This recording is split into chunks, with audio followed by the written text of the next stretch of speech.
स्वागत है आपके अपने YouTube चैनल मॉरल स्टोरीज पर। दोस्तों, इस देश को आज़ादी ऐसे ही नहीं मिली। कई महापुरुषों ने अपने प्राणों की आहुति दे दी देश की आज़ादी के लिए। उन्हीं में से एक थे जननायक टंट्या भील। आज मैं उन्हीं की कहानी लेकर आया हूँ। तो कहानी शुरू करने से पहले मेरे चैनल को सब्सक्राइब कीजिए और बेल आइकन को प्रेस कीजिए। बिना समय गवाए इस कहानी को शुरू करते हैं। टंट्या भील का जन्म 26 जनवरी 1842 को खंडवा मध्य प्रदेश में हुआ माना जाता है। कई लोगों द्वारा यह भी बताया गया है कि उनका जन्म मुहर्रम के दिन हुआ था। इसलिए टंट्या मामा की जयंती गणतंत्र दिवस यानी कि 26 जनवरी को प्रतिवर्ष पूरे देश में मान सम्मान के साथ मनाई जाती है। टंट्या भील का जन्म एक आदिवासी समुदाय में हुआ था। आदिवासी समुदाय द्वारा नौगजा पीर का पूजन किया जाता था।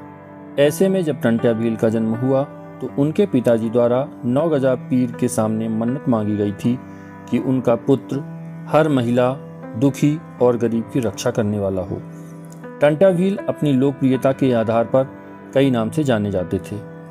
अक्सर प्यार से उन्हें लोगों द्वारा टंट्या मामा कहा जाता था, बल्कि भारतीय लोग उन्हें सत्कार स्वरूप रॉबिन हुड के नाम से बुलाते थे। परंतु टंट्या भील का असली नाम तांतिया रखा गया था।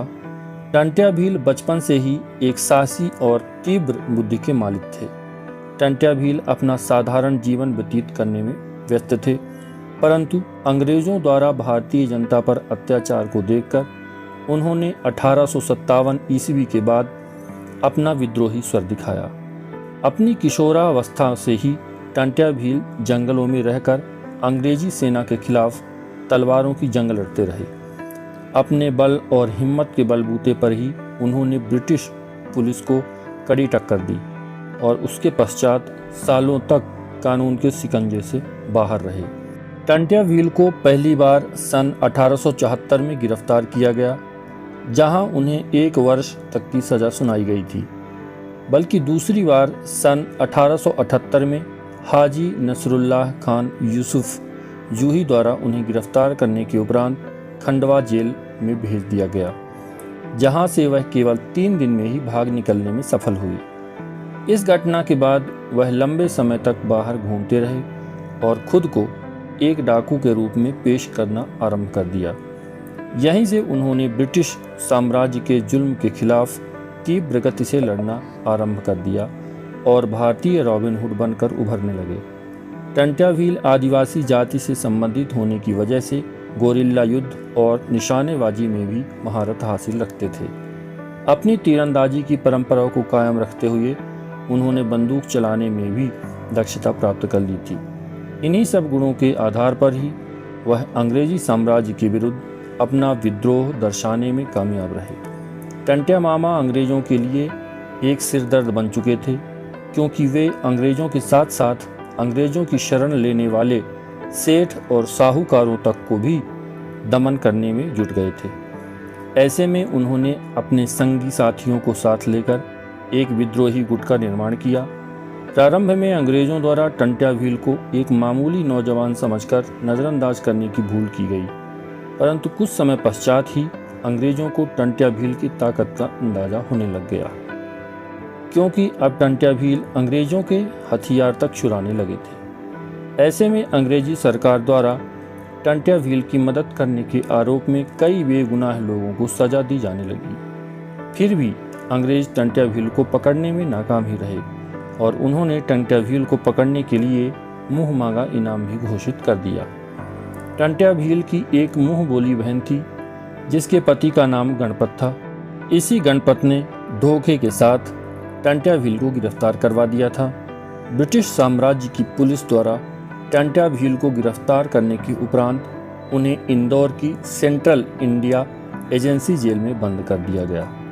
तत्पश्चात सेंट्रल इंडिया एजेंसी जेल से स्थानांतरित करके उन्हें भारी सुरक्षा बल के साथ जबलपुर जेल में भेज दिया गया। टंट्या भील के साथ जबलपुर जेल में ब्रिटिश साम्राज्य की पुलिस द्वारा अत्यंत अमानवीय व्यवहार किया गया। मतलब कि उन्हें प्रताड़ित करने के लिए ब्रिटिश पुलिस ने सभी तरह के हथकंडे आजमाने शुरू कर दिए। यहाँ तक कि टंट्या भील को लंबे समय तक जेल में रखने के लिए उन पर कई तरह के गंभीर आरोप लगाए जाने लगे। इन गंभीर आरोपों में अपहरण, चोरी और हत्या तक के झूठे मामले दर्ज किए गए। तत्पश्चात उनकी मुलाकात इंदौर आर्मी के एक ऑफिसर से हुई, जिसने टंट्या भील की सज़ा को माफ़ करवाने का वादा किया। परंतु 19 अक्टूबर 1889 को माननीय न्यायालय द्वारा टंट्या भील को फांसी पर लटकाने का हुक्म दे दिया गया। इसके उपरांत 4 दिसंबर 1889 को टंट्या मामा को फांसी पर लटका दिया गया, जिसकी वजह से उनकी मृत्यु हो गई।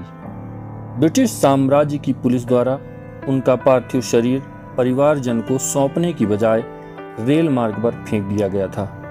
दरअसल उनका पार्थिव शरीर काला पानी रेलवे स्टेशन खंडवा इंदौर के नज़दीक खुर्द बुर्द कर दिया गया। इस घटना से आहत होकर आदिवासी जाति के लोगों द्वारा अपने मसीहा की समाधि बनाने के लिए लकड़ी के पुतलों का इस्तेमाल किया गया। तब से लेकर अब तक टंट्या भील की समाधि पर लकड़ी के पुतलों की पूजा की जाती है। टंट्या मामा की समाधि पर लोगों की आस्था इस प्रकार बनी हुई है कि वहां से गुजरने वाली हर एक ट्रेन का चालक कुछ क्षण के लिए ट्रेन रोककर उन्हें सलाम करता है। टंट्या मामा केवल अपनी बहादुरी के लिए नहीं, बल्कि सामाजिक भलाई के लिए भी अपनी विशिष्ट पहचान बना चुके थे। उन्होंने भारतीय समाज में प्रचलित अमीरी और गरीबी के भेदभाव को मिटाने के लिए हर संभव प्रयास किया था। यही कारण था कि आदिवासी समुदाय के लोग उन्हें टंट्या मामा कहकर बुलाते थे। आज भी आदिवासी टंट्या मामा को एक मसीहा के तौर प्रणाम करते हैं। वर्तमान समय में भी मध्य प्रदेश और छत्तीसगढ़ की आदिवासी जनजाति टंट्या भील की जयंती पर उनकी पूजा करती है। टंट्या भील के बलिदान और संघर्ष को देखकर मध्य प्रदेश सरकार द्वारा जननायक टंट्या भील पुरस्कार भी आरंभ किया गया। दरअसल इस पुरस्कार का प्रमुख उद्देश्य प्रतिभावान लोगों को उत्साह प्रदान करके कामयाबी के शिखर तक पहुंचाना है। ऐसे में आप टंट्या भील के व्यक्तित्व को समझ सकते हैं कि किस प्रकार उन्होंने अंग्रेजों से लोहा लेकर भारतीय गरीबों की सुरक्षा का जिम्मा उठाया था। दोस्तों, ऐसे बहुत सारे लोग हैं जो हमारे महान नायकों, क्रांतिकारियों के बारे में जानते नहीं हैं, उनसे अनभिज्ञ हैं। उन तक ये कहानी जरूर पहुंचाएं और ऐसी ही बेहद अच्छी और महत्वपूर्ण कहानियों के लिए इस चैनल को सब्सक्राइब करें और बेल आइकन को प्रेस करें। मैं ऐसी ही कहानी लेकर आता रहता हूं।